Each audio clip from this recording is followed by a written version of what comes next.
All right, I'd like to welcome everyone to the Town of Southbridge Board of Health meeting, October 7th, 2021, here in the Veterans Room. Agenda item number 1, open meeting. It is 6:03. Roll call. Beth Stevens? Here. Roland Larval? Here. Tony Pasali? Here. Nicole Duffy? Excused. All right, accept meeting minutes from September 2nd. Did you guys have the opportunity to review those? I did. I just have one comment. My name was excluded from the roll call. Was it really? Oh, you didn't tell me that. Oh, Michael Pelletier. Other than that, they're Oh, you good. see that? So now you're a board member. Who knew? Oh, I'm so sorry. Yeah, I don't care. That's all right. But the rest look good. Thank you. Yeah. I'm gonna initial it. So you can personalize that. No, yeah. So I'll make a motion to accept the minutes as is. As amended. As amended. Second. Thank All right. you. Beth Stevens? Yes. Roland Larval? Yes. Tony Pasali? Yes. Thank you. All right, Citizens Forum. Anyone present? Maureen, you got anything that's not on the agenda? I'm here to listen. Okay. All right. I'm more of a listener than a talker, right? Well, I just wasn't sure if you had Hey, anything don't laugh that specific. hard. Because sometimes you do have, sometimes you do have stuff. I'm kidding. I usually do have something to complain about, but tonight I like to look at it as something to add to the conversation. Thank you, Beth. All right, COVID update. We seem to be holding right about steady with our percent positives. We have a high case count. The last 14 days we had 95 cases out of 2,300 tests, putting us at about a 5.4 positivity rate. Now, obviously, this does not represent the total population because people don't get tested if they don't suspect they have it or if they don't have another reason to get it. So it's kind of a skewed 5.4%. Will now be recorded. Seriously. So it's kind of a skewed number, but it is the only number we have to go by. And I believe our vaccines percentage is still hovering right around 56% behind the state's 65%. At the last meeting, the board said we should be concentrating on getting vaccines. So obviously they also strongly recommended people wear masks in interior public spaces, but they said to concentrate on getting vaccines up. So to that end, we have kind of created a choose health, get the vax campaign. I was going to actually bring one of the magnets we have on our trucks. We also have a banner out in front of the building. We have a sign in front of the library, and we have a sign in front of CVS. We are trying to put more of a positive spin on it.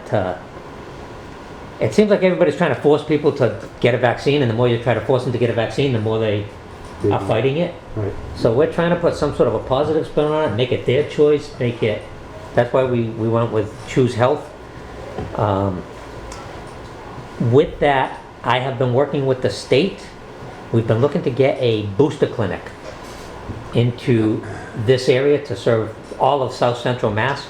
The state put a request out for anybody who would be interested in housing this. Both Sturbridge and I called each other. Ken from Sturbridge, Jim from Charlton, and I talked. Jim was on vacation, so unfortunately he wasn't as involved as he would like to be. But Sturbridge came up with a site at the old J.C. Penney, and I came up at a site at the AO complex where Quinn Sig recently vacated, Building 5 on Optical Drive. We were kind of leaning towards the Sturbridge site because obviously access for all South Central Mass is better in Sturbridge with 95, 20, 84, a lot of major highways coming in. But they didn't like that site. That site was going to need some upgrades to meet the building code for the purpose. So they came down and they looked at the AO site. Chip Norton, I got in touch with Chip. He graciously offered the space. He offered the internet. He offered the utilities. So the state is very interested in this site, and there's a good possibility they will be in within the next week and a half to 2 weeks with a booster clinic. I specifically asked them regarding the booster clinic, are they only doing boosters? And they said if anybody comes in for their first or second, they will give them there too. So I think with the opportunity of having them in the town, and they want to set up for at least 2 months there. So I think with them in the town, the state's going to run the whole thing. There's no burden on the town other than finding the site and partnering with them. I think we have an opportunity to push. We have an opportunity to push opportunity to get the shots here in Southbridge on a walk-in basis. So any way we can think of to improve advertising this, I think we need to work on that and push for it. Other than that, we've had a small cluster at our fire department. That is now in control. The schools have reasonable numbers. I don't think anything there is out of control. I'm in constant contact with Karen. We're sharing information back and forth. So I'm not worried about the school situation right now. They're handling it. They have from the start. Police department's good. Andy, Yep. quick question. What was the final tally for the cluster of the fire department? 7. But it wasn't 7 all at once. They had got some back by the time the others went out. So within the town buildings, we've got good, we're keeping a handle on it. We're keeping a harness on it. The mask mandate that was put in place was put in. Mr. McCall, the town manager, asked for my advice on what we should do. I basically advised, according to the same lines that the board voted, that we were strongly recommending. And based on this board's recommendation, I advised him to put the mandate on. The mandate is fairly well adhered to. Once in a while we see people at meetings without the mask. Once in a while we see people at come into the building without the mask, but they're mostly okay with complying once it's pointed out to them. A couple of meeting members I've had small issues with. Yeah, a So, lot of subcommittees don't wear it. mhm. And I love when this happens, when they're gonna speak.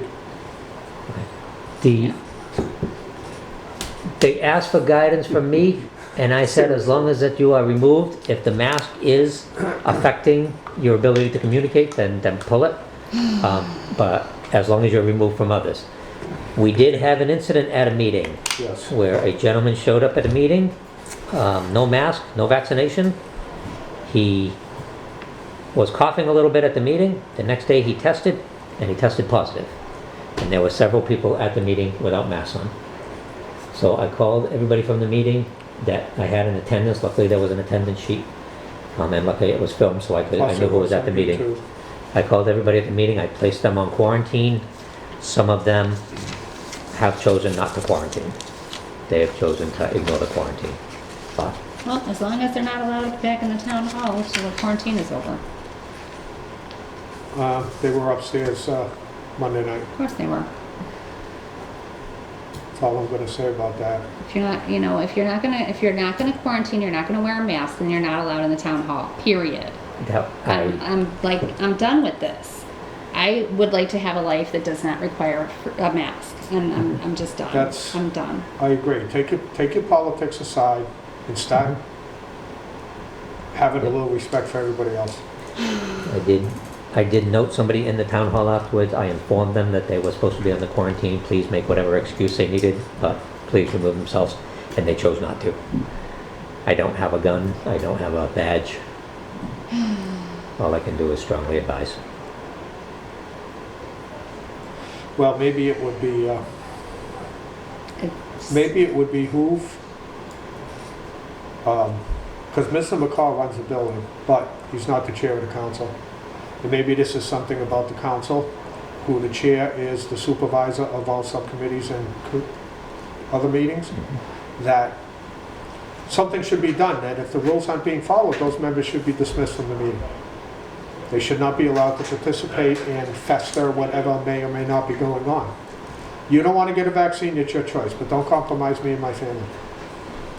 Yeah, can we put pressure on council? The I chair? can talk to the town manager. I He's my agree. supervisor, I don't have authority to the council. I agree with Roland 100%. And even talking to Daniels, he might, working together with Mike and 'Cause, I mean, this is It's- just ridiculous. Yeah. It's a He- simple thing. If you Yep. don't like it, then do remote. he ran the whole meeting Monday night like this. Mask up, no showing, and you could hear every word he said. Right. Perfectly. But all the rest of them, when it was their time to speak, and there's nothing on the rules and the postings on the door that says masks are required unless you can maintain 6 feet. No, that's not on there. It's mask. It's mask. All right. It is what it is. Anything else? Not on COVID unless anybody's got questions. I don't. Do you? And there's still no way to find out in the reporting why they got tested. I mean, my whole concern for that is there's a lot of companies and a lot of places that are requiring it weekly, whatever. Or were people having symptoms? As I Which said, from the past, that would be something. in this case, there was a gentleman coughing at the meeting, and I believe he Oh, was no. encouraged. No, he's just talking in general. I'm talking in general, that gentleman, I mean, right now, Was- the only ones that are, the only people that are being forced to test right yet is still just school kids. but there's a lot of companies now Then- that were That following. haven't started like us. It's instituted effective November 1. Like most businesses, we're doing like October 1 for first shot or November 1 But I mean, to be done. in the past, prison guards and a lot of other places, and I know the fire academy was even doing it, that it's like now, I think it's almost up, and next week it's up, you gotta show proof or you get tested. And if you don't wanna do it, you're fired. I know a lot of people aren't getting tested just so they can go on vacation. Well, the other That's thing the other was, part of it. speaking of that, is you needed to do it for vacation or you needed to do it for any kind of a medical procedure, even if you're getting a Right. tooth pulled. Well, and so that's You the don't need to do it majority to of travel it. anymore. It depends where you're traveling. Where you're The cruise- traveling to, yes. you do. The cruise ships Yeah. require you to have a positive Aruba, within you so have many, to have I mean, a a negative negative COVID within so test many before days you prior. travel. Right, but what I'm talking about is a mandate when you came back to Massachusetts, you were supposed to test. Oh, yeah, That's no. gone. I was just wondering if symptoms were increasing. No, but you I- still have to have a negative test before you come back to the United States. So it doesn't matter what's I going on in call every Massachusetts. case Right. at the end. I'm still calling every single case to close the cases out. CTC is doing most of the talk, and I ask 2 or 3 basic questions. Takes me about 5 to 10 minutes Yeah, per call. so- I can add this to my questions, although I don't want to push that 10 minutes beyond because I'm getting 10 and 15 cases a day. I'm 3 hours a day just making phone calls. So I was just wondering. I can add it to the questions and start Because surveying to that me, from here forward. that would be, if we had 25% of the people that got a test because their work gave it to them required it every 2 weeks or every week, to me, that would have a big impact on the Yep. testing amounts. Because we have that 25% that their hands are tied, they need to be tested. So that shows that the general public, for some reason, hopefully is not getting symptomatic to be tested. I don't can know. add it to my questions. I'm about 200 cases behind right now. I'm only making phone calls on cases that were supposed to get out of quarantine on September 14th right now. So I'm 3 weeks behind, and I've got like 239 cases that I got to catch up on. Plus, I'm going on vacation next week, so if we keep these kind of numbers, I'll be another 60 behind. That's fine. But I'll add it to the questions when I get back. That's right, it's not a big deal. All right, Don't anything worry else? about it. All right. So we're going to go to our 6:15 virtual presentation from Central Mass Mosquito Control. I do not see him here. Oh, Can you find down his phone number and see if we can call him? Yeah, okay. Oh, you got it? I don't know, is this it? It should be. Well, I wanted to see if he had a new one. I have that one from last Last year. Yeah, it's the same. Or the year before, If- same thing, If it's the same thing, same thing. okay. I mean, this is the same thing.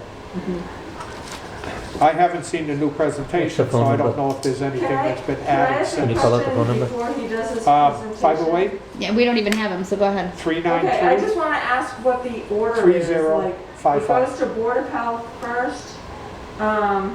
I think it should go to Concom because of all the wetlands involved. And then it goes to Town Council. I'm not sure what the order is. It came to us before, we sent it upstairs. I don't know. They And didn't this even, thing- they didn't this- even want to entertain anything, so No, And when does the spraying start? we don't know. It's if the state decides to you're spray. talking, That doesn't, you're not talking this.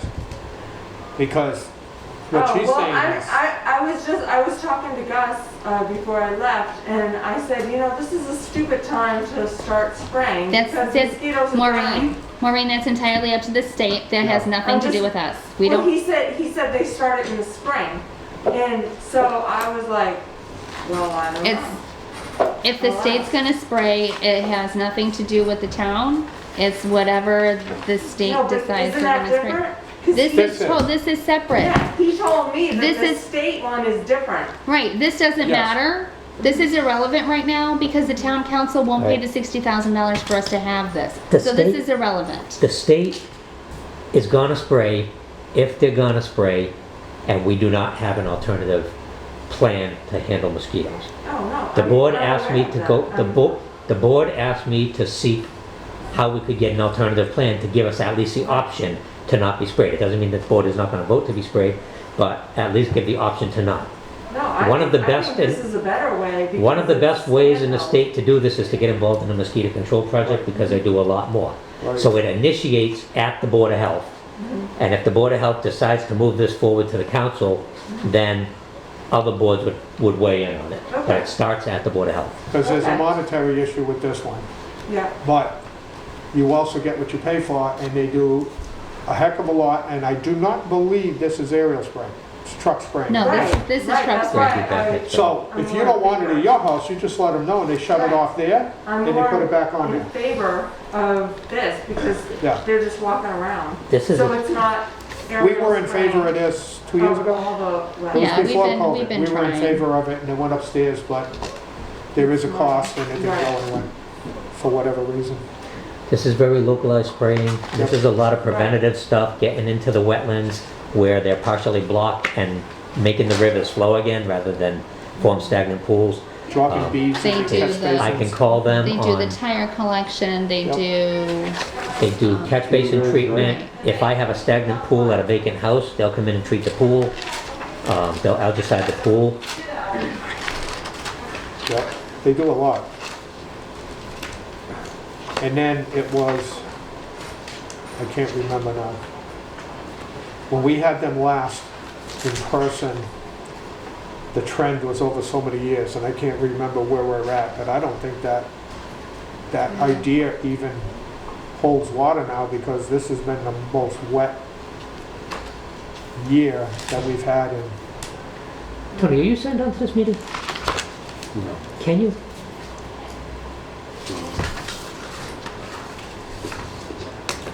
what do you want to do? Do we have? I just want to know if you can Oh, yeah. sign on. Yes. Because it just occurred to me, we're on here, but if Maritza didn't put us on, she's the organizer of this meeting. Oh, yeah, if she didn't Right. go So on, it's possible that she's not on her computer, Oh, wait a and that's minute. why we're not.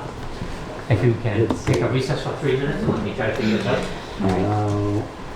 I have to go to Concom for 6:30. How do we do so, this? I'm Oh, yeah, not this is sure. the meeting. I can log in. But that will be on what's filmed, so I right. can watch it at home. My exciting weekend. So. Well, have a and good it's, but meeting. it's not even gonna be on because the camera's facing us Right. and the presentation is on the board, so. He's it's- got, I think they have more, the presentation. Yeah, Andy, I know Maritza has to allow me in, so that's what I'm looking at right now, waiting for Maritza. Okay. Okay, but So I'm she not said, sure that, so I am on as Maritza right here, but how do I find people? How do I add people Doesn't in? it prompt? It should, yeah, It should prompt that somebody's waiting? What's this thing say? I can't even read the damn word. We tested this thing to make sure it works. I didn't test it to make sure we could let people in.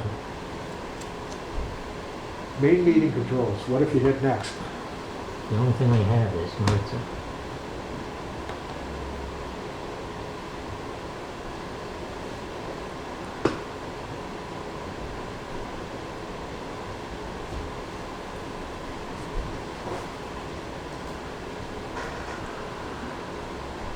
There's a reason I like in-person meetings. Come on. you know, Why does this work at home? I So- can't even get the internet to work. So Oh, she I opened know. it as her on this one, so I would think that there should be some prompt on this one that says, right.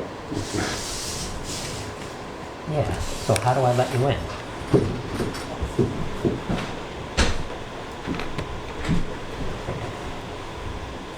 It's, What is yours?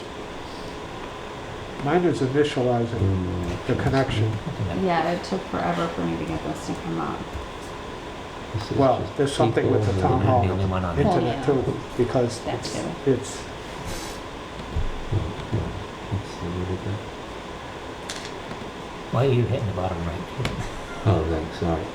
Turn off audio.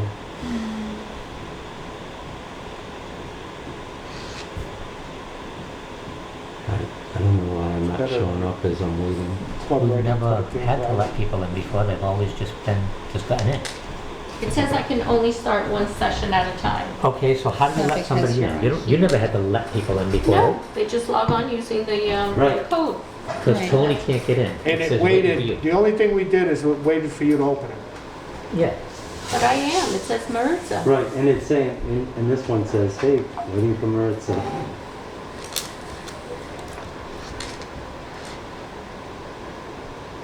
And this thing is going forever. Yeah, I can't even. can you bail out of this and open it again? This doesn't, I don't have this problem at home, but I'm plugged right into my router. I'm getting for everybody. Yes.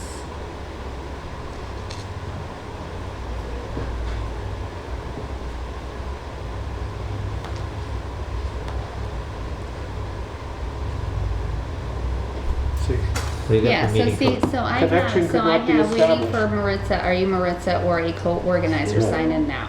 Yeah. 30862. Yeah, you're not typing anything. I'm not typing anything, the cursor's there. 2. It's not a number lock? There's always something. Yep. Jesus.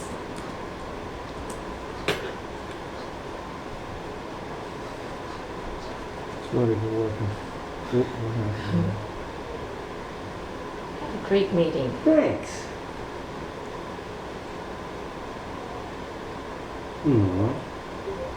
Oh, here we go. Here. There he is. Oh.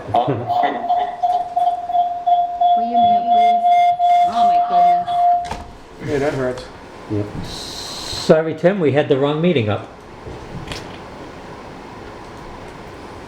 Hey, Tim, can you hear us? This conference will now be recorded. Oh, Tim. Put your mic is muted. Good morning, Tim. Morning, everyone. Okay, you can kill yours. And kick up the volume on the computer.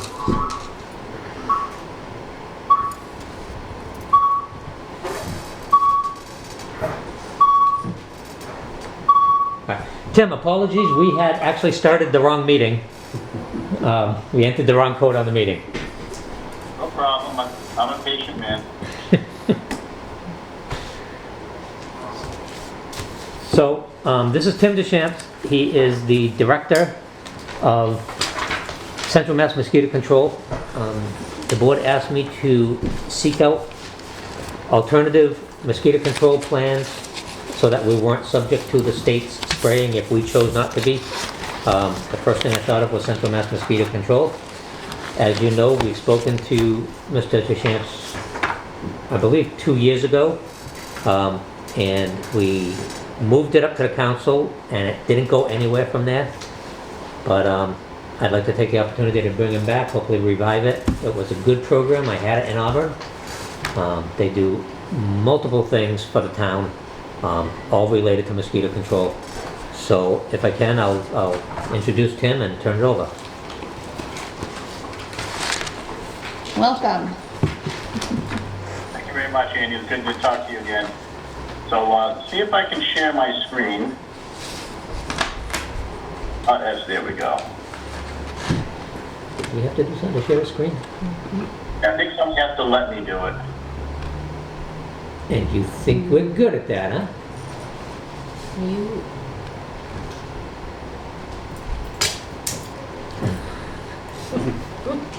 Be careful, we're about to dismiss you.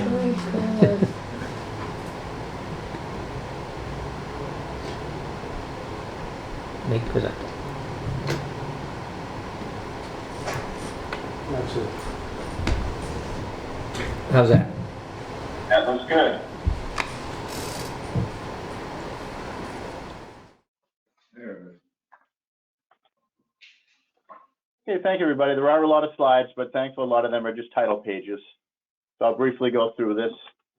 So our organizational structure, we are a state agency. Mosquito Control in Massachusetts is organized through Mass General Law, Chapter 252. Each of the districts has its own enabling legislation. Ours is Chapter 583 of the Acts of 73. We operate under the authority of the State Reclamation Mosquito Control Board, who has members from Department of Agriculture, Conservation and Recreation, and Department of Environmental Protection. We also have very important partnerships, Mass Department of Public Health, and our district is also partners in 2 EPA programs, the WasteWise for our source reduction / tire recycling program, and the Pesticide Environmental Stewardship program as well. All the districts are overseen by a Board of Commission appointed by the Reclamation Board. Our Board of Commission meets monthly on the 2nd Wednesday of each month, and it is a public meeting, of course. Very briefly on mosquito biology, there are 4 stages of development: egg, larvae, pupae, and adult. The first 3 stages are aquatic, so they are dependent upon still, stagnant water. For the mosquito adults, there's approximately 2,600 species worldwide, about 162 in the United States. We have identified 52 species in Massachusetts. About 15 are vectors of several diseases in the Northeast. And depending on species, their flight range can be as little as 100 yards, fairly close to their larval habitat, to up to 25 miles. Habitat types, as you would imagine, there's a variety of them in Massachusetts. We have the ubiquitous retention-detention ponds that are mandated by stormwater regulations, woodland pools, reef flood areas, white cedar, red maple swamps, which are fairly unique to the Northeast and going down the East Coast a bit. There's permanent water habitat, degraded ditches, artificial containers, such as tin cans, tires, boats, tarps, and then of course salt marsh, which we do not have in Central Mass, of course. There are 11 mosquito districts currently in Massachusetts. The Martha's Vineyard was organized in 2013, and Pioneer Valley out in the 3 counties out in that area is a new district formed in 2017.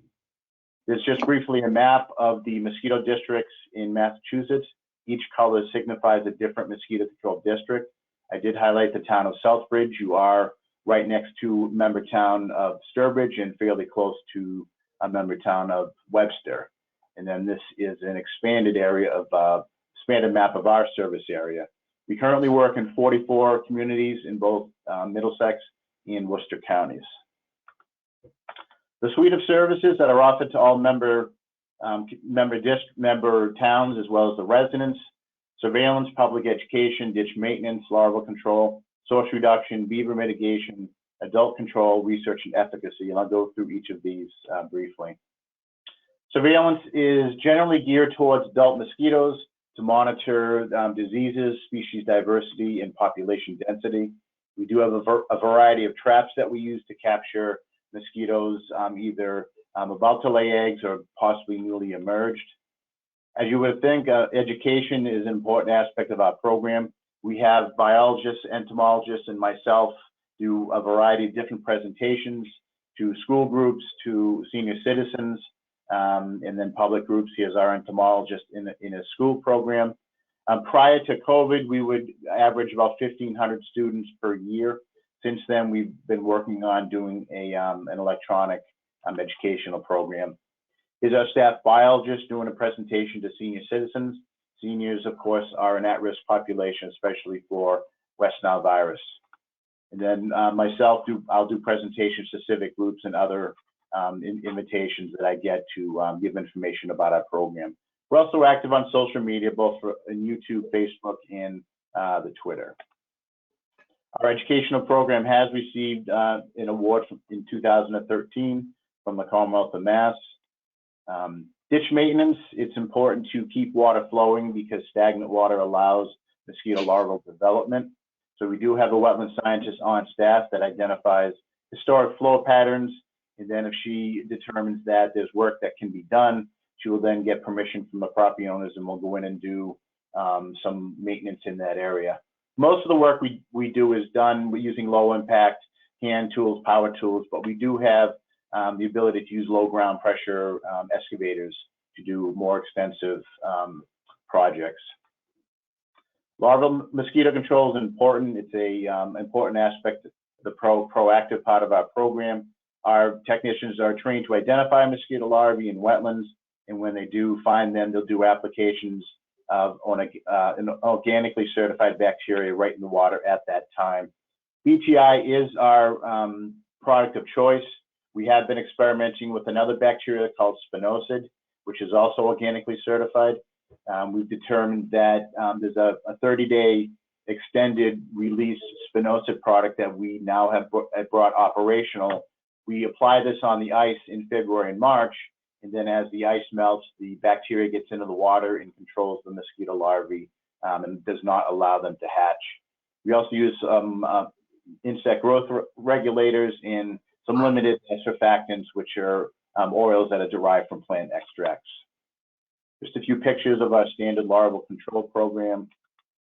There's the pre-hatch program. You can see the technicians out on the ice spreading out these granules of bacteria. Then in 3 of our communities, on a supplemental basis, they do fund helicopter applications over their wetlands. Those communities are Billerica, Chelmsford, and Boxborough. So they provide the cost for the helicopter and the BTI product. It runs about $19 an acre. We provide the staff, the pre and post monitoring, and then we do generate a report each year. For the past 2 years, you may recall that in 2019, there was significant EEE activity in the Metro West area, which prompted the state to do aerial applications of adulticides. So in early 2020, as well as early this year, we did do enhanced larval control over a certain area wetlands to try to reduce the emergence of 2 different species that are implicated in the EEE transmission to humans. It was a fairly successful program for us, and we did fund this strictly from our operational budget. It was geared towards the 20 communities that were designated as either critical or high risk from EEE in 2019. Catch basins are an important part of our West Nile virus program. The water that's in the storm drains on the city streets is an ideal habitat for mosquito larvae to develop, larvae that can transmit West Nile virus. So we've been doing this program, since the early 2000s. In 2019, actually in 2020, we did treat our 1 millionth basin. And this year, I believe we're up around 85 to 86,000 basins in all of our member communities. This is a map of our GPS tracking program. The green and black circles designate catch basins that have been treated and are currently with active product. The ones with the red and black are catch basins that have been treated but now need to be treated again. So we have a good, and I'll talk a little bit more about our GPS program in a moment. Abandoned pools, unfortunately, are another good habitat for mosquito larvae. So we do ask residents and our boards of health to notify us of abandoned pools. We can then go out and put extended release bacterial products that only need 1 treatment per year. So if we treat this in May or June, We generally get 90 to 150 days control of these bacterial products, and we do not have to go back to do any monitoring. Source reduction for us is tire recycling. This program began in the year 2010. We offered an initial grant from our professional association, but now funded fully from our operational budget. We have recycled over 36,000 tires in almost all of our member communities. We've done a variety of collections from large tire sites that we have database. We do curbside pickup that residents can notify us, and we'll come by on a scheduled date, letting them know ahead of time to put them down by the street. And then we also coordinate with communities for hazardous waste collections, recycling events, etc. We just were in the town of Tewksbury last Saturday for one of their hazardous waste collections. And here's just a graph of our tire collections since the inception in 2009. This program's also been recognized by a few different organizations. Mass Recycle in the year 2011 gave us the Bronze Award, and then the EPA has given us 2 awards, one in 2014 and again in 2017. Beaver Mitigation is still a relatively new program for us. We work under the emergency permitting process through our boards of health and conservation commissions. Can be a variety of services such as dam breaching, installation of water level control devices. We do have licensed trappers on staff. However, we have not done any trapping to date. We do try to find a solution to live with the beavers if we can drop the water level down and put in a flow device. We generally use 1 or 2 of these different, the Clemson Pond Leveler and the flexible, the PV WB flexible level is also a good product for us. Then here's one of our installations going in the Upper Charles River watershed back a few years ago. That cage on the right side is put out into the water with those floats. The floats are then removed, the cage drops down, and then the culvert pipe is put through the dam breach, and then the beavers they don't sense the water at the cage. They can rebuild the dam as much as they want, but we're going to be able to drop that water level down to the level that we determine is appropriate. Adult mosquito control is the spray program. We use truck-mounted sprayers. It's probably what we're most known for.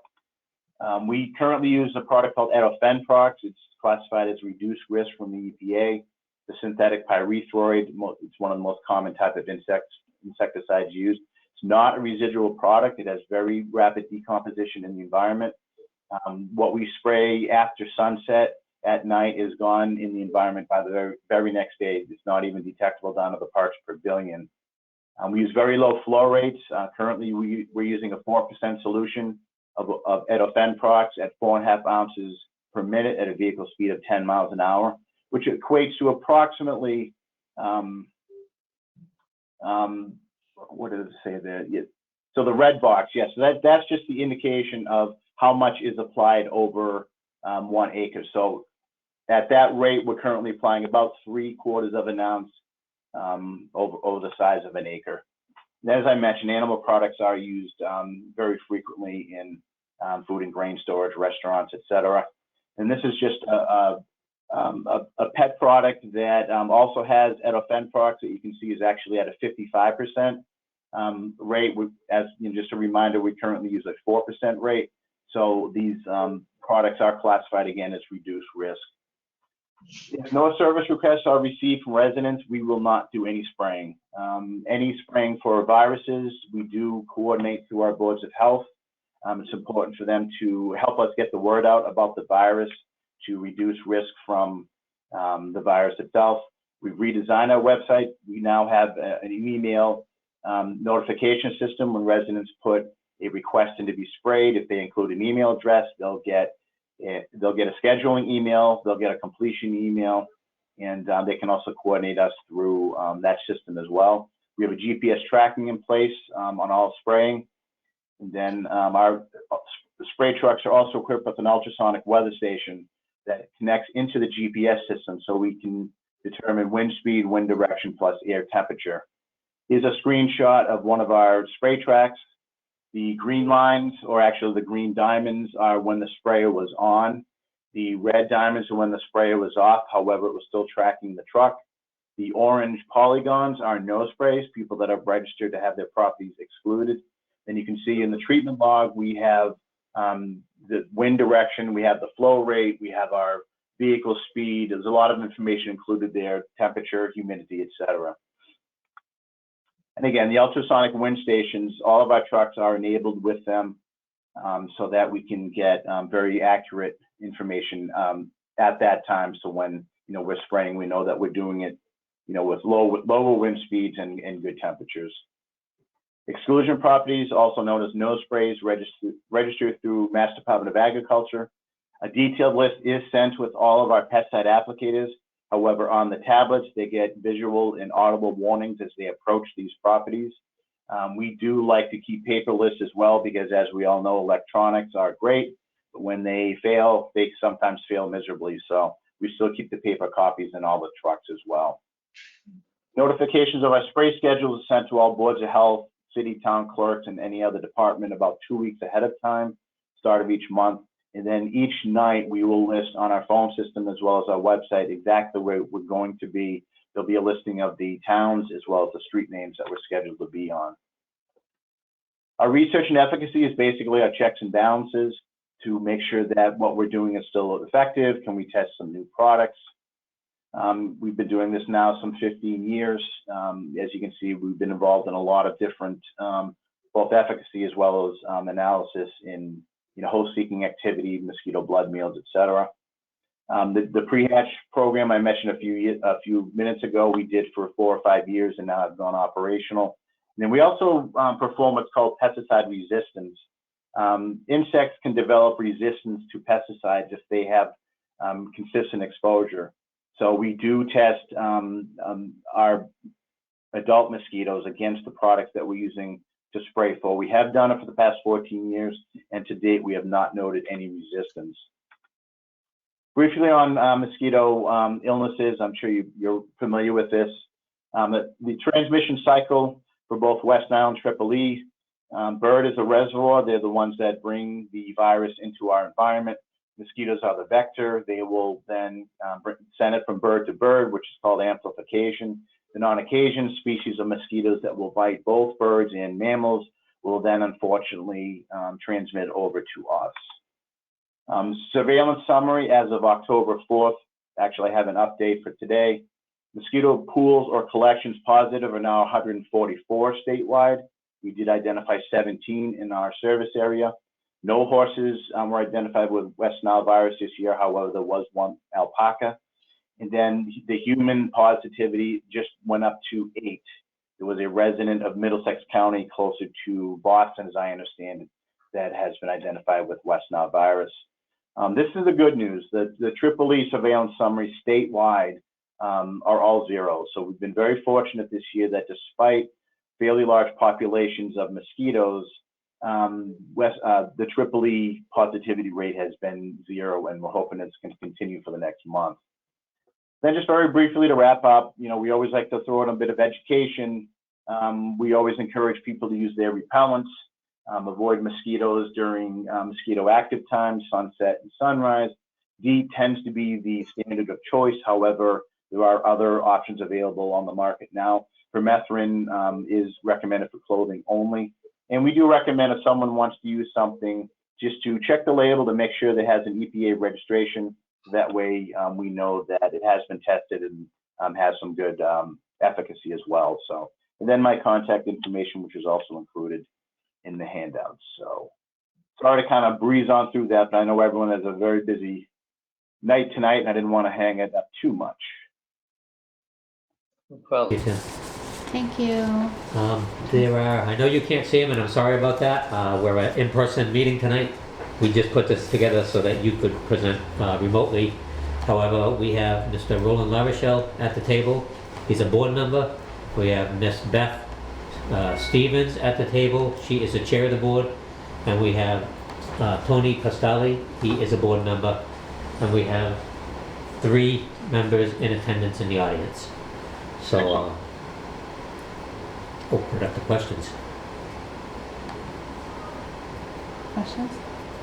Cost. Well, yeah, I guess the most obvious one is cost. Right, and I apologize, I should have covered that in the presentation. The way the assessments are done is based on the size of the town as well as the equalized evaluation. So generally, the larger the town in square miles, the larger the assessment. I did reach out to our contact in Boston. The formula that Department of Revenue calculates estimated that the cost for the town of Southbridge would be $57,000 per year. That is a cherry sheet assessment, so it does come off the local aid package. I know it's a little premature, but my recommendation would be if the town does decide to move forward, they can always do a half assessment in services would begin in January, and then once the July timeframe comes, the local aid package would be withheld. But again, apologies to jump ahead on that a little bit. No problem. Okay. You mentioned there were 8 positive persons in Massachusetts as of recently. Yes. Are they all in the Boston area, or what's the closest one out here? They're all definitely around the Boston area. We did not have any in our service area. So, and we go as far east as Natick in Wilmington. So they're all around the metro Boston area, going out as far as Wayland in Waltham, I believe. Okay, you also said that you have traps all over the place.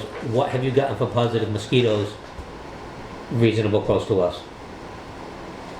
Let's see, I can just pull up my screen here, so apologies for a moment. No rush. We do have anywhere from 15 to 30 traps in all of our member communities.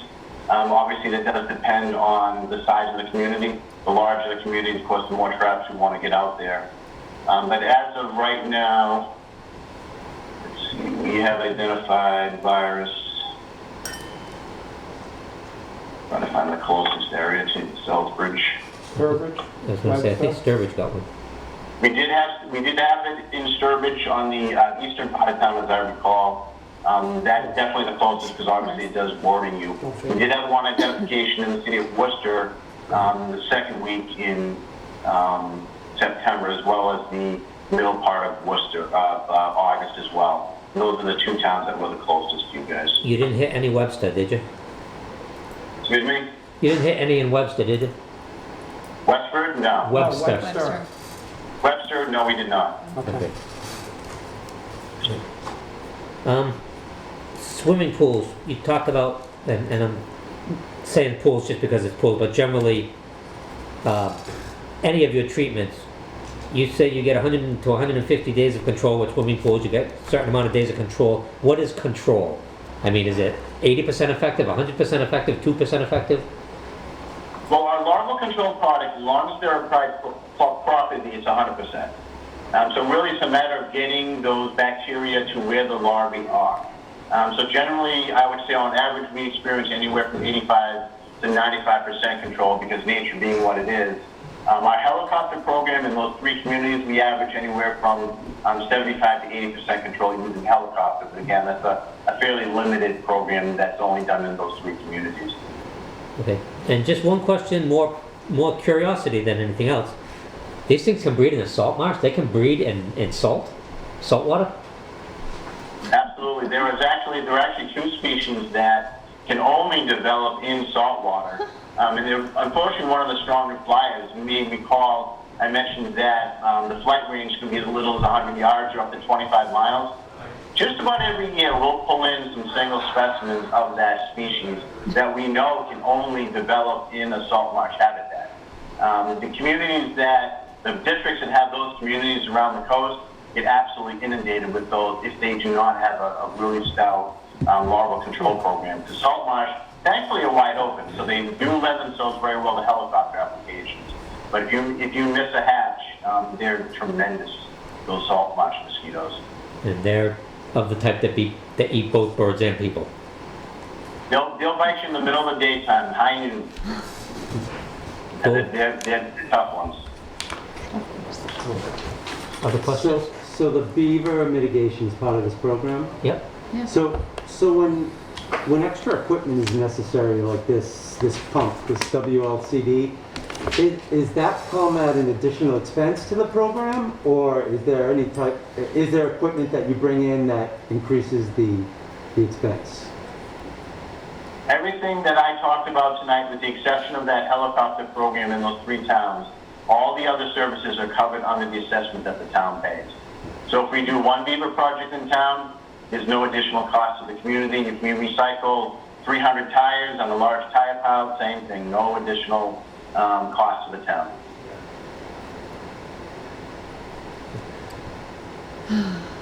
Is there a limit? You were saying if you did one beaver thing,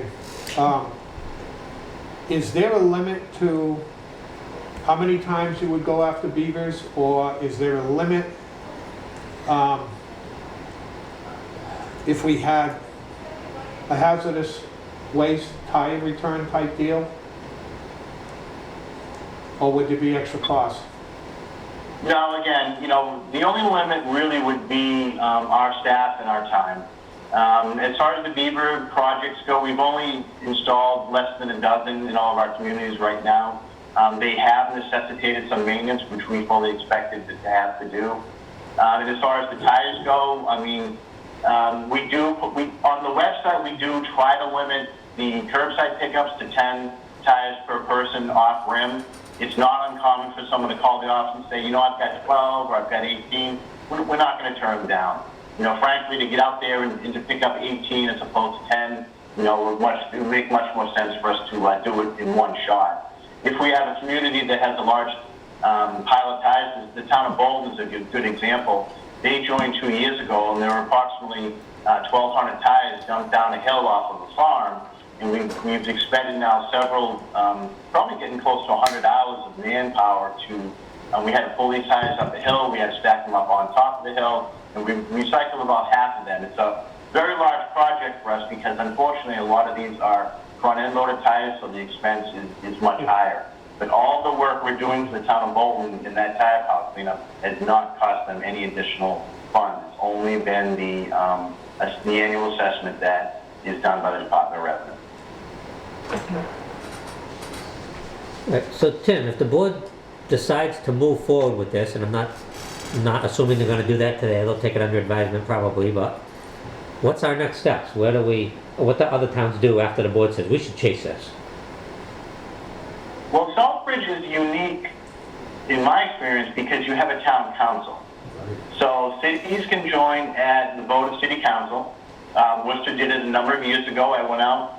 Didn't even have to give a presentation. The Board of Health was there, answered a few questions. City Council voted, they were in.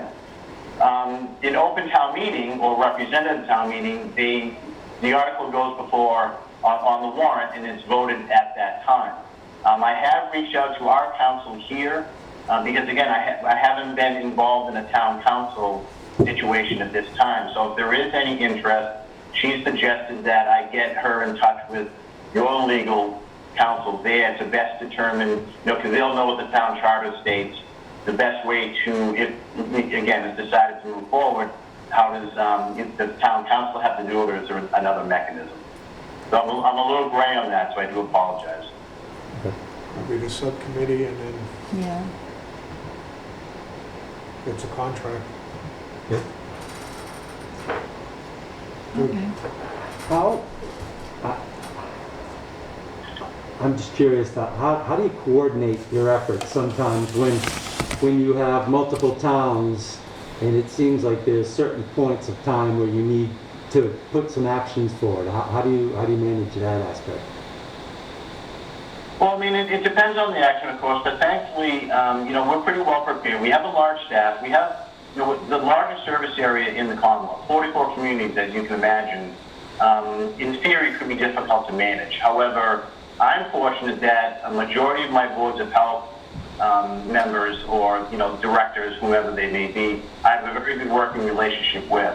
Now in 2019 we had so many EEE isolations and there was so much communication going on that it was a very fluid situation, but it taught us a lot. And we found that at any point in time we can have 15 trucks out there with sprayers. We have 19 licensed individuals. And again, myself and my assistant superintendent here, can do well to coordinate with multiple communities at one time. So we're fortunate that there's a good network that's already in place and it has been tested. And with the addition of bringing on a few more field staff as needed, because we've had some retirements, I think we're in very good shape moving forward. Alright, I'm good. Okay. Yeah. All right. Tim, we appreciate your time. Thank you. Thank you very much, everyone. Good to meet you all. Thank you. Thanks, sir. Thank you. Thank you.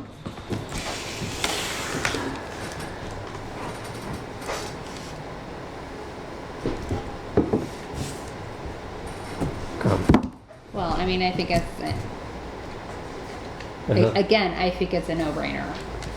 With all the stuff that we get for that $57,000, Right. it seems like it's a no-brainer. But, And what did it cost? What does it cost to get rid of tires now? And how much has it? Well, this- that's- Weed control. We just held an event and it cost us $675 to get rid of and how many the tires was tires, that? 450. 450 tires that we just got rid of. So essentially, we can possibly eliminate $1,000 of the 5,700, offset $1,000 of the 57,000. Well, that's what I mean, that's what I'm looking at, Well- plus what's been stored in the trailer. Yep. Right. Yep, we did I mean, we emptied the trailer earlier this year. but that costs, That was probably Right. another, Rich, do you remember what that bill was? For Bob's Tire? Bob's Tires the first time. $650? $650 for the recent event, but how about the time we emptied the trailer? Can't remember. fuck. I don't remember drawing the line. Too many. and the Beaver thing doing it Right. humanely by basically controlling the water level. And their experts had it, not somebody with a Right. piece of PVC. So, I don't know. I think that the biggest thing is it gives us the option to say, no, state, we don't want you to. well, and If that's what the board wants to do. Well, it's a Right. plan, Yep. and we would have our own plan, and he just said it, we had stuff on the eastern part of right. so that's Sturbridge, not which right, is the so- western part of Southbridge. We had, the state did trapping in Southbridge, I believe in the Lebanon Hill area, and we had a positive in Southbridge too. We still got a lot of water in this town. Never mind Right, everything else. so. I mean, is it the consensus that we just pass it up and see if we can do something with it this Right? time? I will, Do you need a motion or no? I don't think so. um, Or do you want one? I think I would want one, just to Okay. say the board voted to, I would make a motion that we forward this to the proper channels, whether it be full council or subcommittee or subcommittee. whatever, and Okay. see their wishes. And not part of the motion would be, do we do a presentation or we have him come? But I think this is a no-brainer for the future, because it's only gonna get wetter out there. I'll second that. All right. All those in favor? Yep. Tony Pasali, Yep. Roland Larochelle, Yes, Beth Stevens. Yes. Thank you. we can do a hand vote now, I know. I'm like, you almost because you can could. see us. Because you can see us. So you could really see us. Okay. So we have to get to these hearings because we are Yes. way behind. So we are going to open the public hearing, request for septic variance at 935 Denison Drive, it's 935 Denison, Ritz. 702.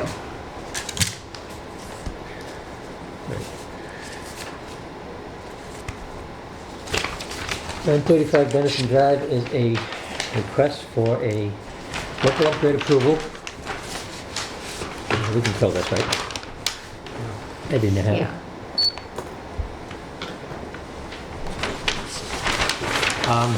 Can I end the recording? Nope, keep it recorded. Because we did announce that this was a recorded meeting, whatever meeting. Local upgrade I approvals. forgot that. Summit Engineering is requesting a local upgrade approval to accept a sieve analysis in lieu of a perk test in the disposal area. And the second one is to reduce the soil absorption system separation to the maximum high groundwater by 1 foot. So we have a situation, and the next one's going to be a similar situation because it was done in the same area. We have a unreasonably high groundwater table in the Denison Lane area. Whole area. The soil testing for this one if I can have a second to find this. Soil logs. We found modeling at 25 inches. Modeling is there are metals in soils, and when the water comes up and goes down over a gazillion years, it actually rusts the soil. Those metals get rusted and they change colors. So we found modeling at 25 inches, and the B layer, which has to be removed, went down to 28 inches. So there was actually modeling in the layer that had to be removed. It was because of all the rains, the actual water was standing there. So when we dug the hole, the perk is you dig a hole, you pour water in it, and you watch the water go away. Right. Well, because of the high groundwater, we dug a hole and didn't watched go the in. water come in. Okay. So the law specifically allows that a off-site perk can be done. It's a laboratory perk. You send it to a lab, they Right. do an analysis and say what a theoretical perk would have been. We did that because obviously we're on site, but in order to accept it, the board has to, it's one of the local upgrade approvals for the board to accept. There's no other reasonable way to accomplish this perk within a reasonable time to fix a septic system. So we did it the day that we attempted the perk. He will be building the system up 4 feet above, or 3 feet above, if you approve the second one, 3 feet above this high groundwater. So the fact that the perk test and the resistant material is in the groundwater table becomes somewhat irrelevant because the bottom of the system is raised. Right, it's raised. Okay. Okay, the second thing he is asking for, because we found groundwater at 25 inches, he is choosing to go with a Presby system. Presby system. Oh, it's like the last one. Presby systems are actually allowed, I believe, and this isn't the engineer that did it, but he can probably back me. I think they're allowed to go to 2 feet with Board of Health approval, but he's looking for a 1 foot reduction, which would make it a 3 feet to 3 feet. groundwater. Again, it has to be a local upgrade approval to get that. I do not see a problem. I fully support this. I think they will lose the use of the land. This is an existing house, so they would lose the use of the land and the use of the house if this was not. The only other option would be a tight tank. So I am recommending that the I board. think we did this. I feel like this is deja This- vu, because this No, is like the there's same a as. house 3 or 4 doors north of this that I believe we did the same thing, and they have the raised We did two of septic them. system. Yeah, I was gonna say, And the it same rains, area. and there's a pond next to the septic system, but the septic system is higher and drier.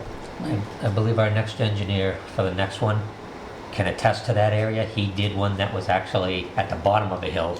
I think we had to ask the same thing, and he made the bottom of the hill Yes. 3 feet higher, so Yes. he didn't have to have a special system because he had to build up a hole. But Jay's very familiar with that area, Yeah. so he'll be able to speak when his. High water table up there everywhere. So if the board were to support it, the motion would be either one motion to approve the 2 requests for waivers, one being the sieve analysis alternative and one being the offset to groundwater, or 2 separate motions, one for each of them, or a motion to deny.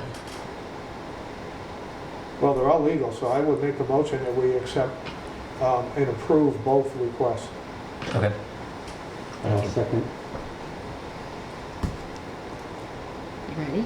Mm-hmm. That's All Stevens. those in favor? Thank you. Yes. All right, done. Because it's the same every time. Yep, All right. it's just formalities. Because otherwise you gotta bulldoze a house because you can't use it. It's ridiculous if there's a, or spend a fortune for a sewer line if there's one in a neighborhood. It's All right, so not do we have a functional. motion to close the hearing? I'll make a motion, we close that 6:30 public hearing for 935 Denison Drive. Second. All those in favor? Yay. All right, 7:08. All right, so now we move to the 6:45 public hearing. Request for septic variance at 223 Denison Lane. Okay, this is done by DC Engineering. DC Engineering is a partnership, I believe. Jake, correct me if I'm wrong. Mr. Jay Dubois is one of the partners in that group. He is here to represent. I knew he would be at Concom because this one is subject to the conservation. Otherwise, I would have told him that this is not, that he wouldn't necessarily have to be here. I think the board can understand that this is a necessary one. We originally sent you a local upgrade approval request for alternative to perk, and what was the second one that was on that? Oh, a tight tank, Okay. which, My typo. yeah, him and I almost reached the phone at the same time and said, yeah, this is wrong. We're not proposing a tight tank here. What Mr. Dubois is proposing is a full system, full compliance with the code. The only thing he is asking is the local upgrade approval for the off-site perk. Same conditions as the last one. This one is actually Denison Lane, so it's right in the backyard of the other one. That whole area Actually, is, we're if you're not low. hitting ledge, you're hitting Right, water. you're hitting- It's Yeah. all over that section of town. So, again, the only action requested is for a local upgrade approval for the alternative to perk in the, due to saturated soils.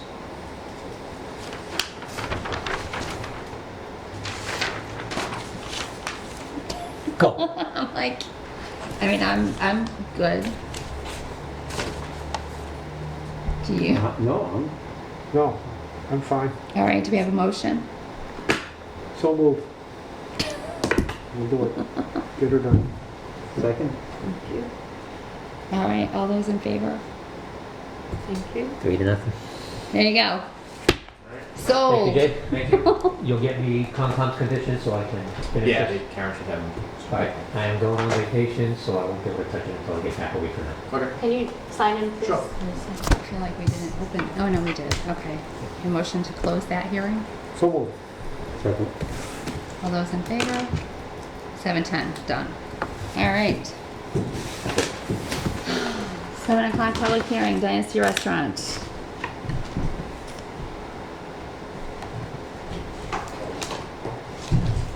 Thank you. I want to kick you up, yeah. Oh.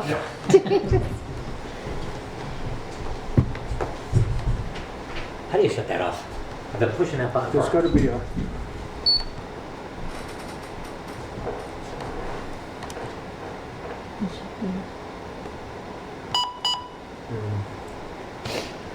You get the Dynasty folder.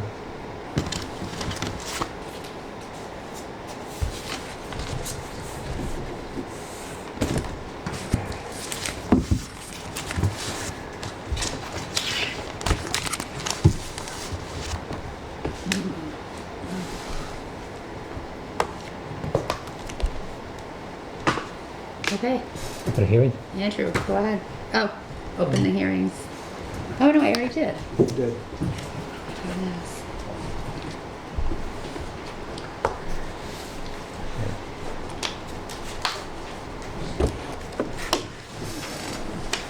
Welcome. You'll have to sign it. Yes. Yes. Go right ahead. This is Attorney Cognacy. Jen, I'm sorry I don't know your last name, but Jen. Yeah.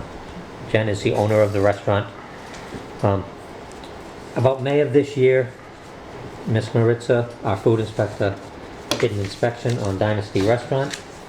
There were violations found, multiple violations found. Re-inspections, the violations were not corrected.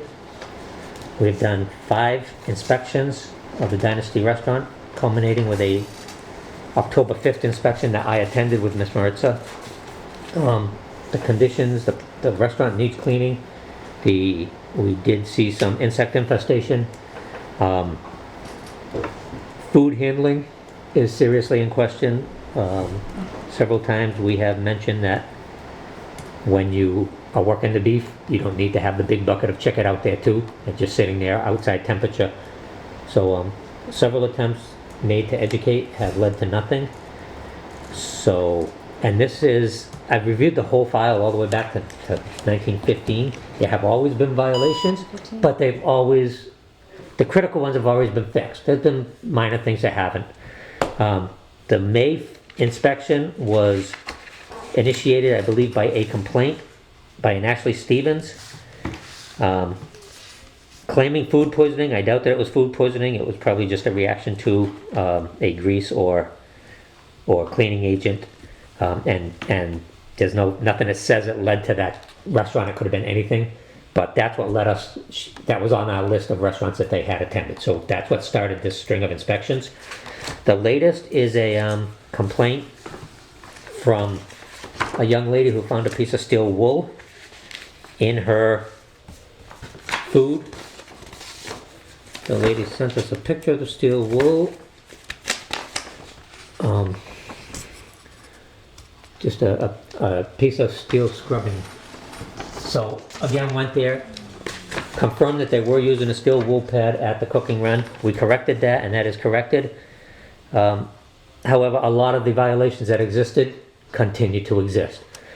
So when she brought me in, we discussed this and made the decision to bring Dynasty Restaurant into the Board of Health, seeking a order from the Board of Health to suspend the license for whatever time it takes.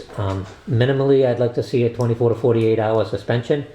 Whatever time it takes for them to get the restaurant in order and for Maritza to be satisfied with the condition of the restaurant to reopen it for public consumption again.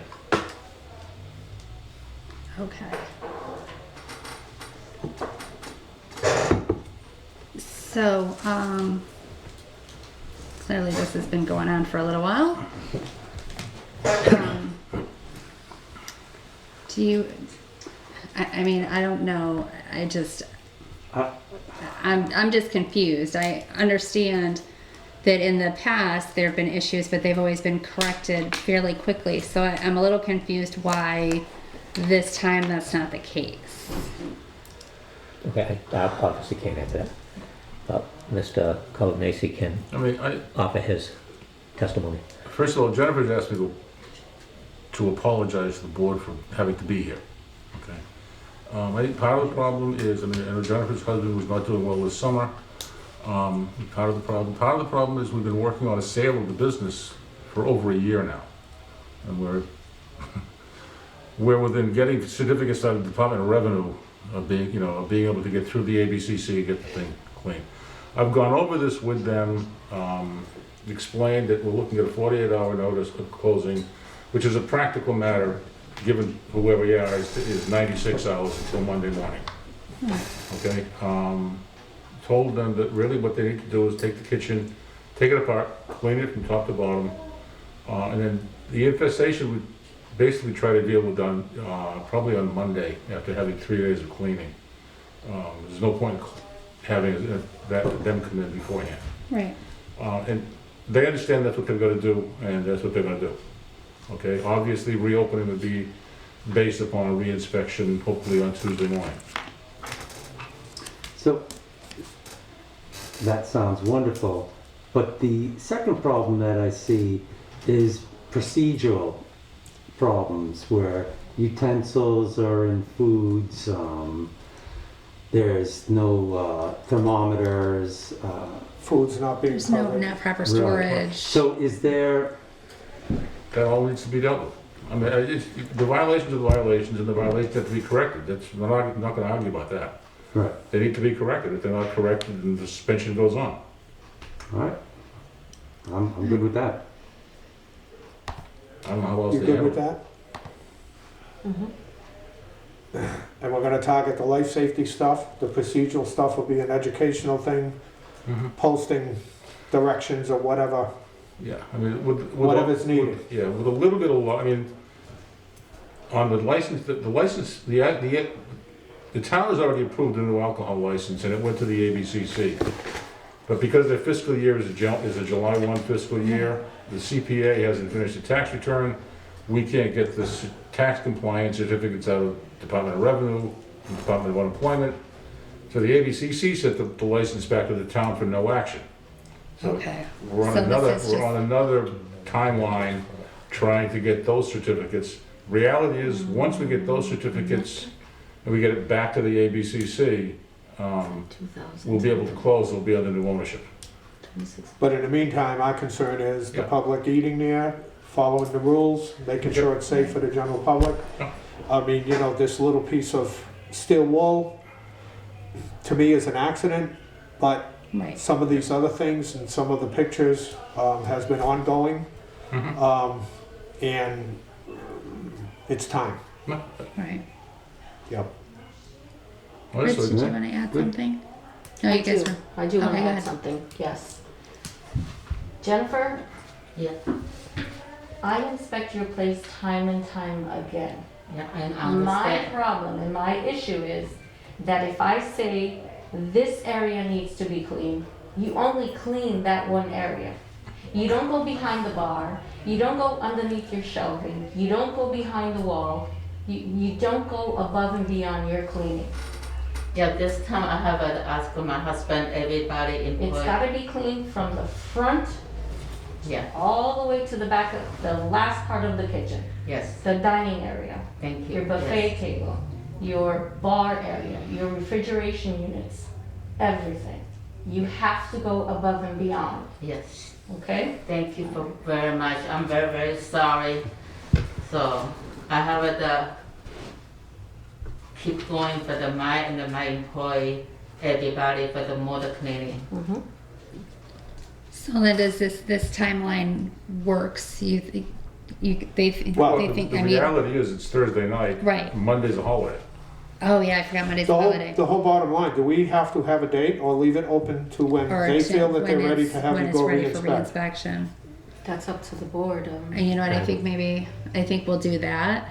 I don't wanna go 3 times in 1 week. Well, If right, They're so saying they're that's- ready on Tuesday, are they going to be ready on Tuesday? That's The other one was gonna make that call. the board. I would make the motion, if the board will suspend the license, if that's an action the board wants, then I would propose that the motion would probably be until such time as the department staff determines that the A operation is ready to successful, reopen. Right. a successful Right. Yeah, inspection. I think so. That's reasonable. Okay. That's the easiest way to do. Yeah, I'll I'll make that motion. That's the only way we can do it. I'll second Okay. that. That's all right. Effective. Effective immediate, Wow. well, yeah, forthwith and, We'll do it that way. okay. All those in favor? Thank you. All right. Good luck. Good luck. Good luck. Thank you for, thank you. Thank you, Jen. You're gonna be around a little bit. After this meeting, yeah, but we've got another Yeah, 15 minutes. optimism, I love it. Can you give me I'll- 3 minutes to run downstairs Kill the meeting. I love it. Yes, before I okay. have to pee in a So bottle? we're gonna, okay, so do we have a motion to Thank you, close everybody. this Thank hearing? you. Thank you. Okay. Thank you. I make a motion. Michael? Motion Make a to, motion to close. Okay. Second. all those in favor? 7:21, hearing closed. We're gonna adjourn for Couple of minutes. 5 minutes. All right, so we're gonna Continue. continue, Thank you. So I'll put Emily on it next week. Thank you for the break. 7:26. We'll all get We old, are right, Andy? back at it. No, I'm gonna die. I'm not gonna get old. Agenda item number 6, new business, recent program, e-waste. Okay, so Miss Anna spent a significant amount of her time putting together a e-waste program to collect e-waste from people who wanted to get rid of it. We charged $5 for as much of everything on the face of the earth as you can bring to us at one time. Plus, we charged reasonable fees for TVs or anything with a screen. So you could bring 500 pounds of electric cords and for $5. It was actually an interesting event. We took several tons of electronics. The bill from MetTech was between $2,000 and $3,000. We're finalizing that right now, so we'll have a better number later. But it was definitely right, like low to mid 2000s. The tires cost us, there were 450 tires, they cost us $675 to get rid of. So the whole event was just over $3,000. We brought in $3,600, so some of that money will be put into a fund dedicated to recycling efforts. My intent is to try to build up a little bit of surplus so that when the trash contract ends and we no longer have hazardous waste days, We can use it to offset the cost. I think we're still gonna have to charge people for hazardous waste days after that, but it won't be as much. We'll be able to offset the cost for a couple of years. So we're just looking to make the blow a little softer. But back to the event, it was very successful. There It was were good. 4 of us working, plus it was me, Anna, Emily, and Mike, and Miss Beth came by, and she took part in it also. So there were 5 of us from the town and 2 people from MetTech. I thought it was a great event. MetTech said, we'll get everything in a truck, and I said, no, you won't. And lo and behold, they didn't. They came back with a truck a second time and refilled it again. So even more successful than they expected, and they've done many of them. Anna and I have been talking, and we think this is a event that we should bring every year, and she'll look into how we can expand it into better things. We offered it regionally, but we didn't really advertise it regionally because we didn't want to get blown out of the water. Having been through it once, we will probably do it again next year, again, probably in the fall, and we'll open it up regionally, and we will ask the boards of health in Charlton, Dudley, and maybe Sturbridge to seriously advertise it and see if we can get some good numbers up. So Yeah, like it was really good. we did had, what, 115 was it cars, I 115 believe. cars, something like that. Yep. So it was a reasonable, for first time out. It was Yep. it was a pretty good. One of the gentlemen who came in 3 times with tires was a problem property that we have down on Worcester Street, between Worcester Street and the pool. Oh, He came in several state times pool. with tires, because that's been a property that we've been on their case to clean up. Again, just a really responsible response. I was very happy with that. We had a forget lot the of other tires. response, we won't have to worry about it. For the tires, but we still got For the electronics. And electronics are something that we can't put in bulk. We can't. Both of those are non-accepted items. So it just gave the people an opportunity. It also, Roland and I sat on a trash subcommittee, curbside subcommittee, we both expressed concerns again and again on when we go to a new program, are we gonna have illegal dumping of all the bulks and all the electronics and all the tires? And I think this opens up a possible venue to avoid that. So if we can keep this going into the future, even beyond our lives or our existence as public health, I think it'll be a good thing. All right, flu clinic. Flu clinic. Woo! We All were right. there. So we had a flu clinic. Miss Beth, myself, and Tony, along with agents from Walgreen. We thought we advertised well. We had it on Facebook all over the place. She had signs up in her store. But again, the advertising didn't pull off the numbers. It was a strange situation. It was an outside clinic, which I've never sat through before. It was more of an experiment than anything. Unfortunately, in my opinion, and you can back me if I think it was a failed experiment. We had 14 people show up.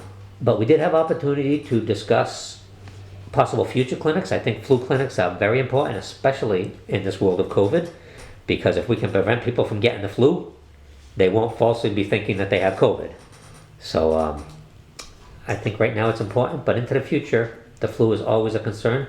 People don't know it, but 30,000 people a year die from the flu. So if we can prevent it, it's a good thing.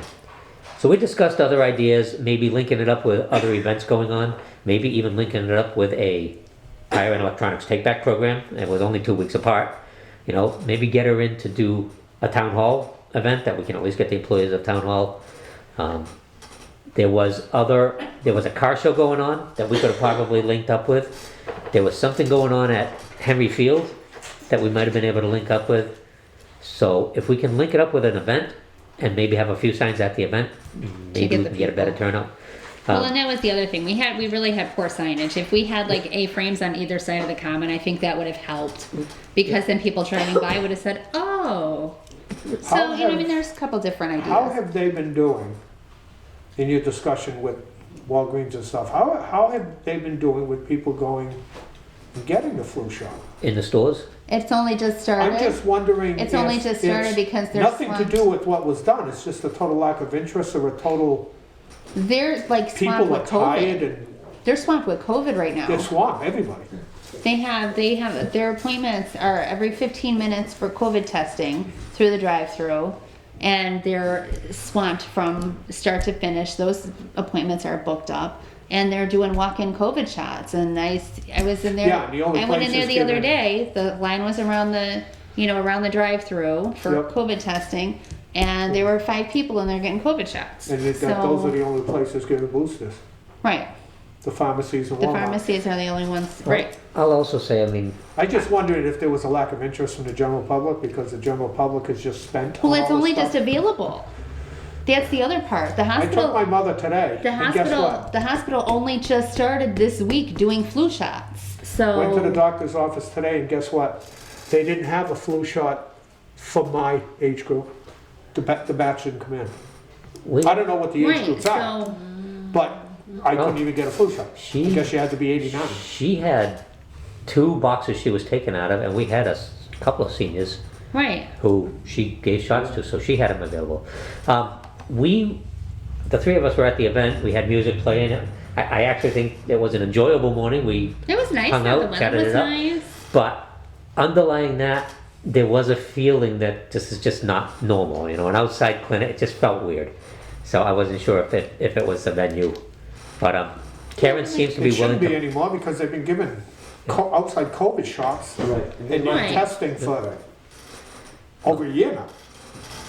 But she seems But it's receptive just- to we had a few other ideas and some different things that we could try, and she's pretty receptive It's just weird. just to figure out something else. We haven't had a public flu clinic since Harrington stopped doing the nursing, and that's been 5 or 6 years now.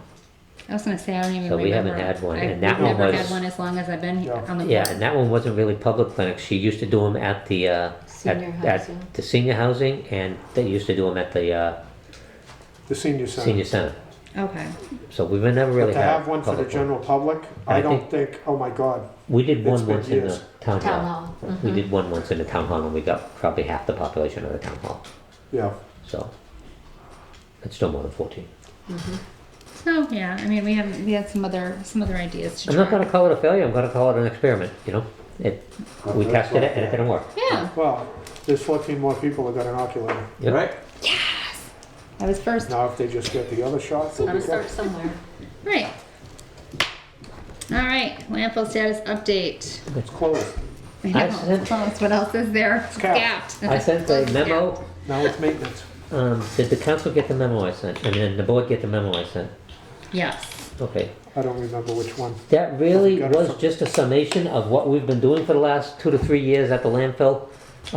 It's been a I forget what the letters were, but it's CAD 1, CAD 2, and CAD 3. Yeah, it's good. We just are finishing up CAD 3, which is the final capping. So we have AstroTurf on the east slope, AstroTurf on the west slope, and natural turf on the top. And the south slope, again, it's a triangle type of shape. The south slope is a natural grade that's been capped for years. Yeah. So the capping is done. What we are waiting for now is the growth over the natural soil cap on the top. We'll be doing a couple more walkthroughs to make sure there's no bare spots after that, and they'll bring in spray, hydro seed, Hydro seed. and just make sure that everything is properly seeded and growing. We are doing some major work, and by we I mean Bates is doing some major work on a swale to take all of the top drainage down into Z3 or I3, which is in the far north end of the landfill. It's actually in Charlton, I believe. But that will be the major catch basin for everything coming off the top. I am still offering to do rides up there, take a look Oh, at yeah, I what's wanna really go up there. I want to go up there. Because it's really interesting right now. If you just go up Pleasant Street, come around the airport, and you're just like, wow, it just looks like a really Mowed lawn. impressive mowed lawn Yep. I'm mountain. having to drive up there. Southbridge has a mountain now. It There'll be looks like a ski mogul, the way that they engineer it with the computer to slow down runoff on the sides. Yeah. And it's impressive. So anytime anybody wants to that go was up the there, first one. Monday, Wednesday, Friday. Monday, Tuesday, Friday are the best days because we have Anna there, and she can. She knows the most about that landfill of anybody. I can talk about it, but she can blow me away in her knowledge of it. we're just doing punch lists now, finishing up the swales, finishing up the drainage ditches, doing some repairs, and I think we're gonna be done with the construction first week of November-ish. So then we go into a monitoring state, initial monitoring, which is gonna be hefty testing, and then after that, after we establish a baseline, it'll go into annual, semi-annual, quarterly, all of that. So that it'll ease off, but it'll still be tested, I believe, for 30 more years. Yeah, 30 years after closing is, or the final capping, I should say, not closing, because it's been Right. closed. But Yeah. the final capping, 30 years they have to monitor it. Okay. Maureen? But Oh, I was just gonna ask Andy, are you opening that offer to citizens, former landfill oversight people? I would definitely be willing to talk to Tracy and see Okay. if she is willing to let Okay, strange people on her landfill. okay. But we should be able to. Just we so should be you know, able that to. strange person would be. We should be able to arrange something. But, yeah, I don't know if it still is, but if you do go, wear good work boots. If you're gonna wear sneakers and something ridiculous like that, you can't get out of the car, Okay. because it's still a construction zone. Would these be okay? What are they, steel toe? No, they're not still. They're I don't know. Tracy would be the one to bless I don't it know if I because have it's still, steel toe. I would say at this point, Anna let me go up in a sturdy shoe, and if as long Anna as will- it's a sturdy and shoe. if Anna lets you do it, then it Yeah. must be okay This now. is sturdy shoe. Because Miss Anna was the evilest person as far as site safety was concerned. Yes. Well, Okay. she just did that for you. So, yeah, I imagine. All right. The board had and this is still landfill, so I'll stick on it, had questioned about a couple of wells. Mr. Gregoire had raised concerns. Those wells have been approved for testing. We have done tests on them. The only contaminants we have found in them so far is a chlorine, which we believe is associated with the water we use. We use hydrant water Okay. in cooling the drill. So we believe the chlorine residual was due to that. There were no other contaminants above any reportable limits. And they've been approved for the equipment to do the groundwater flow direction, but it has not been done yet. Okay. So as soon as I get the results of any groundwater flow, I don't even think the equipment's been installed yet. Okay. But as soon as I get that, I'll report back to the board in which direction that is going at what levels. Perfect. All right, anything else? We are good. Okay, light. Idlewood. Idlewood Street is cleaned. It's closed. The dumpsters are gone. The trees have all been cut down around it. The property's been cleaned. It's kind of a mud bog now, but it is now being shifted over to building. He hasn't pulled a permit yet. I don't know why he's sitting on it. Actually, he put in an application for a permit, and Mike has determined that it's a lacking application. He's asked for some additional information. So I don't know if a final application has been turned in yet, but It has, the permit's been printed and picked up. the permit for it's been picked up. I know we were waiting on the insurance. Yesterday he came in to pick it up. Okay, so he has a permit to move on it. So that is now a building issue as long as it remains a non-nuisance. So I'm gonna take that out of the Board of Health and put it over to the building side, and Mike Julian will be dealing with that. Okay. 215 Hamilton. As you may recall, we had an agreement with them they had to sell the property within a certain amount of time, they had to get us a plan to repair the property within a certain amount of time, they had to pull the permits, they failed on everything. So I sent out an order by email. I think I have to follow it up with an official order, but basically I sent the order that says, you guys, you promised us the world and gave us nothing. So take the building down. I don't know what their response will be. I haven't heard back from the email yet, but I'm going to convert that to a written order, and I'm going to send it out and see where we move on that. That's one that I've sent receivers through, and they want no part of it, so I don't think there's a That's the value one there. across from Coffee Roasters. Yep, and like I said, it's a gorgeous building, but it's getting Past. worse and worse every time I look Right. at it. I believe one of the upper deck rails is now. I think that fell into the same thing that the Pink House right at the beginning of Hamilton and Hook that was torn down. It just got to a point where it's It just has non-salvageable. right. I have one on, Unfortunately. I have one on Thomas Street, and I wanna move 215 Hamilton up, but there's one on Thomas Street that's just creating complaints. It's a little, Is that single-story little one-bedroom the jobby? thing on the corner of Oh, Olney, yeah. Yes, one house down from Olney. yes. It's just generating so many complaints. It's always open. I've secured it several times. I secured it again this week, and it's always open. So I think I'm going to move that one up to our next target because it's just generating complaints. So, Complaints which are hazards. Yeah. so Who's the owner of that one? Have they been communication at all? no. The If you problem don't with this remember one, the name, don't That one worry is a about it. weird one. the bank said we're going to foreclose on you, and then they issued what's called a complaint of foreclosure. They filed it with the Registry of Deeds. The Correct. owner said, well, we just got foreclosed on, so the owners swear they don't own it. Oh. But the bank hasn't foreclosed on it, they issued a complaint on foreclosure. So the people do still own it, they refuse to admit they still, or believe they still own it. This is just one of those that's in limbo, they do it all the time. The bank really has no interest in foreclosing on it because it's not an asset they want, there's no value there. The town was on the edge of taking this one, but Melissa left, well, COVID hit and everything, all the courts got shut down, so all of our land courts, we couldn't proceed with our cases. Melissa left, so I gotta get with the new treasurer and see if she's gonna just pick up where Melissa left off, or is she gotta review everything and start from scratch, or, because she can't testify to somebody else's actions. So, Yeah, we gotta find out what She- they owe, and if the town takes it, They they'll be able owe- to probably move faster on that. the issue is, I think they owe in the 20s. They don't owe a ton on it.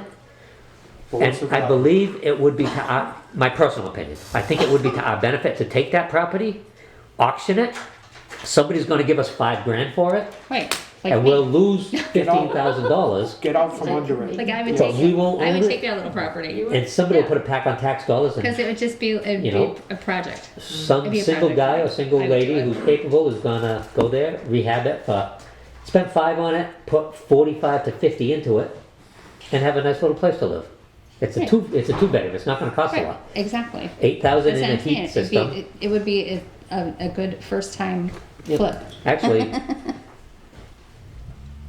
2,000 in 36. heat, 36. 6,000 in electric, and 5,000 in plumbing, and the rest is elbow work. And you don't know, it might be, yeah, it's appraisal 126. It still would be easiest if we took it, because It might be worth something to an abutter. even if in the end we can't sell it, it's easier for us to take down a building we own. Right. So I would still like to see the town take it, and then we'll take our demo monies and take it down if we can't sell it. But All right. the last one is 495 South. I reported before, we took this one to court. Mike has finished with the, Mike and Kayla have been working on the bid request. We got that completely done. I'm almost done reviewing it. As soon as we review it, we don't have dates in it yet because we have to post it in the Central Register. So as soon as I get the review done, we'll check the next time to do the Central Register and base all of our dates off of that. But we should hopefully have that one, have a contract before the council, hopefully by the end of this year. And have the building, I don't know if they'll do it in the winter, but have the building down in the early spring. So that'll be the first one we've taken down since 617 Denison Lane. So, 217? huh? Huh? 671? 217? 217? 217? That's what she said. Whatever. Oh, yeah. Okay. The fire. Yeah. Anything new on Worcester Street? Or no movement there? Worcester Street, I believe I 360. reported, you're talking 361? I reported last time we had a short sale. I'm still, I sent the email out to the Attorney General. I'm just waiting for her to call me back to see if she wants to put it on. There was another sale that was attempted there. I believe the same buyer that bought Idlewood has an interest, and I'm just asking to see if he's gonna move on that purchase. The problem is the bank is not ready to give it a real short sale, so I think he's gonna back out of it too. But I do have an email in with the Attorney General, and hopefully we can, for the cost of cleaning it up, our receiver could own it. So, I can't imagine why the banks aren't moving on it, because they're gonna lose. And they're probably not local, so they don't care. No, it's, one of them is Bank of New York, which I think has a presence in Massachusetts, but they don't have a presence on Southbridge. And the other one is Fannie Mae, maybe, something like that. I'm probably wrong on that one, but. So hopefully I will have an answer from the Attorney General on the next one, or from the potential buyer. So. And the one at the bottom of Denison looks a lot better. Denison. Which What's Denison? that? Yeah, that one we ended up with the, there is a gentleman who's interested in buying that one and 314 Hamilton. The other relative. The same Because I person. know yes. they got rid of the furniture, the bags, the tires, it looks a Looks lot a ton, cleaner yep, and it appears to be It's secure. still nasty between the garage and the house. Yes. Oh, Kenny's old. Is that? It's right at the south. It's the second building up from South Street. Actually, first Okay. one on the right, because the one in the corner is a South Street address. Okay. Yeah, that one. The gentleman who's buying it, I believe, put the effort in to clean that up. We took that one to court. Okay, yeah. That, Okay. Okay. Yeah. So we took that one to court. We cleaned I would say that looks positive now. 314 Hamilton and put a lien on it. Right. So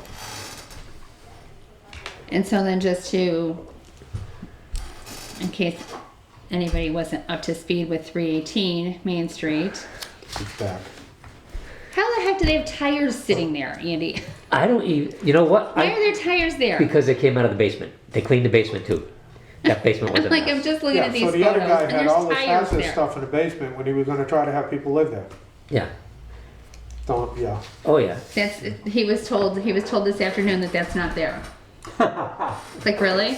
It's been there since Tuesday, I believe. At minimum least Tuesday, because I Yep. saw it Tuesday night coming home from I didn't even Charlton. notice- Well, it's kinda hard to notice stuff. Well, with all the downtown. construction and 'Cause the you can't roads get being there from closed, here. you can't get through there. What upsets me is there is I think it's a 30-yarder. It's Oh, a huge at dumpster. least. It's in And is the that- walkway and it's is empty. that even supposed to be in the where right-of-way. it is? No, because that's the right of way. That's the the right of alleyway. way. That's a walkway to get down from Main Street. I believe we have a it's not called a right away. That needs a special permit It's a to be deed on a restriction. public way, because I think that's a public right of way. Right. Yes. So I mean, it's a whole host of We have a issues. right of way on it. That's the right of way I believe that we asked Hunterfoot to sign for over to us, and we fought with him and he finally did it. So that's our right of way. But you can put a dumpster in a street or a right of way with the police permission. I don't know if they have. I'm sure they haven't, because they can't I even haven't bother. They can't even bother to throw the trash in the dumpster. Yep, I haven't questioned it because at this point in time, I want that dumpster as convenient to the trash as it can be. So Well, they can get clearly the it's damn not. things If out it's of it. used, It's not though. If it's because not it's like used. 100 feet away from where the trash Yeah, is. but you can't get it any closer. You can't if you put it in the parking lot. It's just as far in that direction. So I just want it to go away this time. The Just- war we Andy, I fought just with want- the I last- just want just should have this had to a go different away. plan and move to, if you're gonna pick it up, they might throw it out of the basement. Have something out there, Yep. take a little bobcat, throw it up in the Yep. I bucket don't and then even, I bring don't it to even the dumpster. care. I want it gone tomorrow, and if it's not gone tomorrow, they start getting violations every day. Yep. Every single day, I want a violation on this property. Yep. Because I'm not dealing, this is ridiculous. We have gone through way too much to get to this point, and this is wrong. Yep. This is just wrong. You have a dumpster, get your people over there and throw the crap in the dumpster. Well, I put it in an email today, so it is in writing now to get it done. So today is the first official alert. So tomorrow will be you failed, and I think I copied you guys on the email. Yeah. So Yeah, we just got that. Again. Deja vu. I mean, I just want to be clear. Like, this is not tolerable. We're not doing this on our main street again. I have instructed Emily. I'll be out, but I've instructed Emily that she's got to get on that right away. And I think Emily's out tomorrow, so can you give it to her? So I want to check it on it tomorrow if it's there. Well, if they're not working on it tomorrow. That was the way I worded it. Is he coming in tomorrow? He wasn't in today, so. All right. you're up. I got nothing. Health director announcements. I got nothing. Board member announcements. Roland. One quick one. Just for your thoughts, Andy. The bulk stuff, I don't know what the hell's going on, but it looks great. But another problem child that has been a problem child before, and I don't know how to rectify this. Today is trash. There are the people that don't know and they had their recycling bins out, and that's okay. Fine. But the recycling bins were closed and you could see that the covers were closed and there was still stuff in it. This one resident, and this is not the first time they did it, and this is another one that does it, puts a 96-gallon recycling toter out there. The trash toter is the cover open and emptied, and the recycling toter is empty. And I thought it was illegal to pick up something, but yet 2 doors down is a recycling container that the cover's closed and you can see items in it. So I just don't know what the theory is on why certain people manipulate something to get an extra 96 gallons of trash and it gets picked up. And the fact that they're using their recycle container to do it tells me they are not recycling. And the company is picking it up And why do on they a continue to pick it up? non-recycling week. I continuously call him and I will continue to And call him that's and say, cut it. And that was Cut at the- 1047 Denison For the Drive. crap. Okay. Literally. And like 2 doors this way, 2 doors this way, people put their recycling out and it wasn't touched because it's not recycling week. That's understandable. Yeah. So they'll bring it in There's tonight. always because then There's they, always one. but it's like, everything's been going good and then all of a sudden, Yeah, I have to say, it's you guys, you've stepped it up, and it's looked a lot better. Hector is busting out there. I'm gonna give him a lot of credit for this. It looks much better. I'm bringing Not- the problem child to him, all the problem children, but generally the whole town he's been covering as much as he can cover. Yeah, it's definitely looking much better. Anything from you, mister? Nope. All right, schedule next meeting. Okay, the second Thursday in November is a holiday, What holiday is that? Veterans Day. Oh. Yeah. Well, the 4th, I'm not going to be here. So the 18th?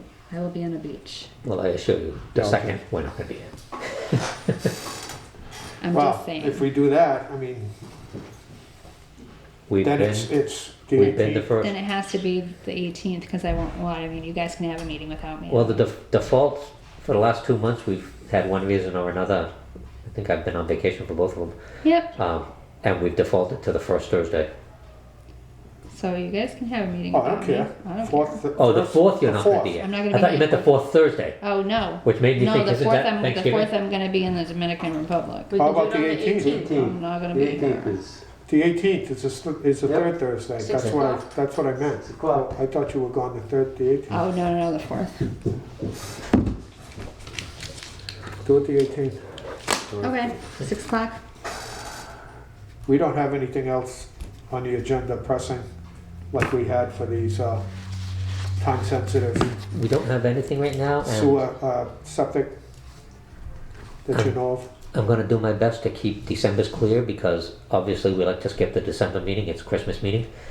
So I'll try to keep that clear of business. If we can clean everything up at the November one, Okay. we'll plan a December one, but we'll try to table it for January.